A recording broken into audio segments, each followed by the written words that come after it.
ओम नमः शिवाय। जय श्री कृष्णा। मार्गशीर्ष मास भगवान श्री कृष्ण का अत्यंत प्रिय मास माना गया है। इस महीने में जो भक्त प्रेम और भक्ति से कथा श्रवण करता है उसके जीवन में सुख, शांति, समृद्धि और आनंद का वास होता है। श्री कृष्ण कहते हैं, मासा नाम मार्गशीर्षो अहम, अर्थात सभी मासों में मैं स्वयं मार्गशीर्ष हूँ।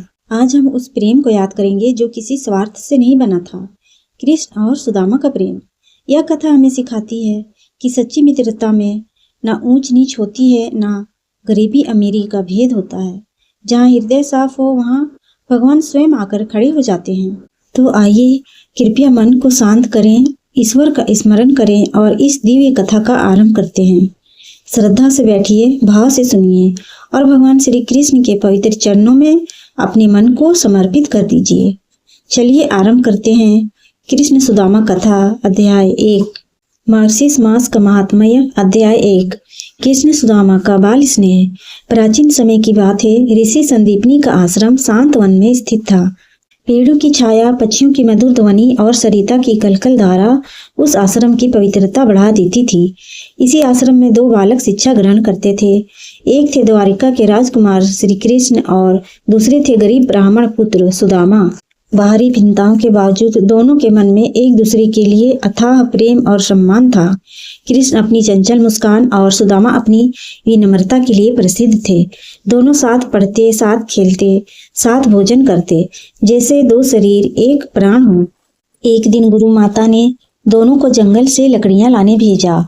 आषाढ़ के बादल आसमान में उमड़ते घुमड़ते दिख रहे थे, पर दोनों ने आज्ञा मानकर प्रस्थान किया। जंगल पहुंचते ही तेज वर्षा शुरू हो गई। बिजली चमकती, हवाएं चलती और बालकों के शरीर भीगते जा रहे थे।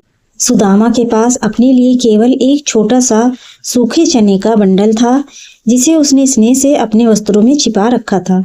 कृष्ण ने मुस्कुरा कर पूछा, सुदामा, कुछ लाए हो खाने को? बारिश तेज है, भूख लग रही है। सुदामा झिझक गया। उसने सोचा, राजकुमार को यह साधारण चने कैसे दूं? क्या हुआ, खाएंगे? पर कृष्ण तो हृदय से स्नेही थे।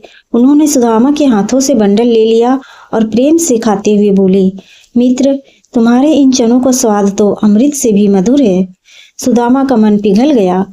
उस क्षण उसे समझ आया कि सच्ची मित्रता का मूल्य वस्तुओं में नहीं, भाव में होता है। कृष्ण ने भीगते हुए अपने वस्त्र सुदामा पर डाले और दोनों हंसते हुए आश्रम लौट आए। उस दिन गुरु संदीपनी ने दोनों को देखकर कहा, वत्स, जीवन में जो मित्र विपत्ति में साथ दे वही आपका सच्चा सहायक है। तुम दोनों की मित्रता दिव्य फल देगी और सचमुच यही प्रेम आगे चलकर द्वारिका के राजा और गरीब ब्राह्मण की अमर मित्रता की नींव बना। मार्गशीर्ष मास में इस कथा को विशेष रूप से स्मरण किया जाता है, क्योंकि यह मास भगवान कृष्ण का प्रिय होता है और इस मास में स्नेह, दान, करुणा और पुरानी मित्रताओं का स्मरण शुभ माना जाता है। मार्गशीर्ष मास महात्म्य कथा अध्याय 2। सुदामा की यात्रा और द्वारिका पहुंचना। समय बीतता गया। गुरुकुल से शिक्षा पूरी होने के बाद कृष्ण द्वारिका के राजा बने और सुदामा अपने गांव लौट आए। एक ओर कृष्ण का वैभव बढ़ता गया तो दूसरी ओर सुदामा की गरीबी भी बढ़ती गई, परंतु दोनों ने अपने मन की गहराइयों में एक दूसरे के प्रति प्रेम कभी कम नहीं होने दिया। सुदामा के घर में भोजन का अभाव था। उनकी पत्नी सुशीला कई बार भूखे पेट सो जाती थी, पर सुदामा फिर भी भगवान और धर्म का साथ नहीं छोड़ते थे। एक दिन सुशीला ने धीरे से कहा, स्वामी, मैंने सुना है कि कृष्ण अब द्वारका के राजा हैं। वे आपके मित्र हैं। आप उनसे मिलने जाएं। शायद वे हमारी कठिनाइयों को समझकर कुछ सहायता कर दें। सुदामा ने कहा, मैं सहायता मांगने कैसे जाऊं? हमारी मित्रता स्वार्थ पर आधारित नहीं है। सुशीला ने विनम्रता से उत्तर दिया, आप उनसे कुछ मांगिए मत, बस मिलने चले जाइए। मित्र के दर्शन ही जीवन का सबसे बड़ा धन है। सुदामा के मन में यह बात बैठ गई।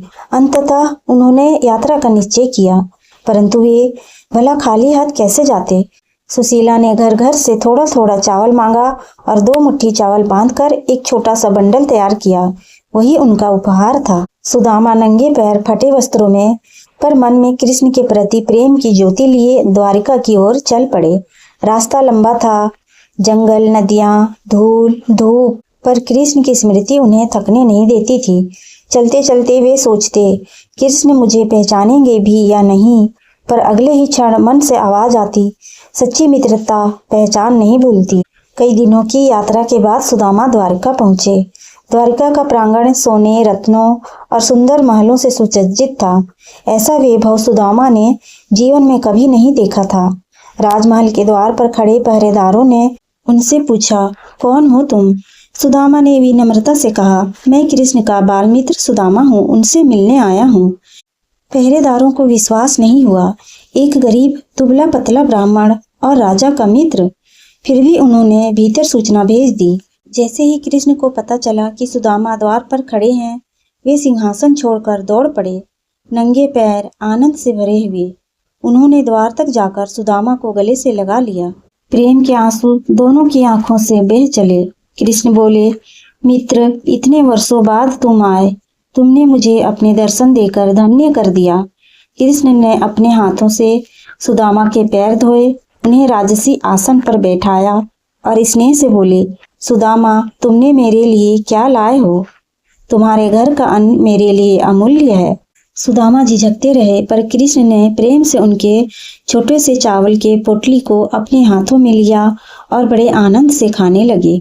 उनकी आंखों में मित्रता का वही पुराना स्नेह चमक रहा था, जिसने यह सिद्ध कर दिया कि सच्चा प्रेम समय, स्थान या वैभव से कभी नहीं बदलता। प्रेम से बोलिए भगवान श्री कृष्ण की जय। इसके आगे हम सुनेंगे मार्क्सिस महात्म्य कथा अध्याय 3, सुदामा का लौटना और ईश्वर की कृपा। कृष्ण ने सुदामा का जितना प्रेम से स्वागत किया, उतना ही सम्मान दिया। महल की रानियां, मंत्री सब आश्चर्य में थे कि राजा एक साधारण ब्राह्मण को इतने प्रेम से कैसे गले लगाए हुए हैं। कृष्ण ने मुस्कुराकर कहा, यह मेरा सुदामा है, राजाओं से भी बड़ा, धन वालों से भी ऊंचा, मेरे हृदय का मित्र। सुदामा की आंखें नम हो गईं। इतना सम्मान, इतना प्रेम वह सोच भी नहीं पा रहा था कि यह सब उसके लिए है। रात्रि में जब भोजन का समय आया तो कृष्ण ने सुदामा से पूछा, मित्र, क्या तुम मेरे लिए कुछ लाए हो? सुदामा हिचकिचाए, पर कृष्ण ने उनके छोटे से चावल के बंधे हुए पोटली को उठाया और उतने प्रेम से खाने लगे जैसे कोई अमूल्य भेंट हो। कृष्ण के हर निवाले के साथ सुदामा के जीवन के बंधन, कष्ट और अभाव मानो टूटते जा रहे थे। कृष्ण मुस्कुराते हुए बोले, सुदामा, तुमने मुझे प्रेम का उपहार दिया है, मैं भी तुम्हें वही प्रेम लौटाता हूँ, पर ईश्वर का प्रेम सदैव अनंत होता है। सुदामा सोचते रहे, कृष्ण ने कुछ दिया नहीं, न धन, न वस्त्र, न आभूषण, पर उन्होंने कुछ मांगा भी नहीं। उनके लिए मित्र का प्रेम ही सबसे बड़ा धन था। अगली सुबह सुदामा विदा लेने लगे। कृष्ण ने उन्हें बड़े प्रेम से गले लगाया और बोले, मित्र, याद रखना, सच्ची मित्रता दूरी या समय से नहीं टूटती। जब भी तुम्हें मेरी याद आए, मैं तुम्हारे पास रहूंगा। सुदामा बिना कुछ लिए उसी साधारण वेश में अपने गांव के लिए चल पड़े। मन में प्रेम था, पर मन में चिंता भी थी। घर पहुंचकर सुशीला पूछेगी, क्या लेकर आए हो? क्या बताऊंगा उसे?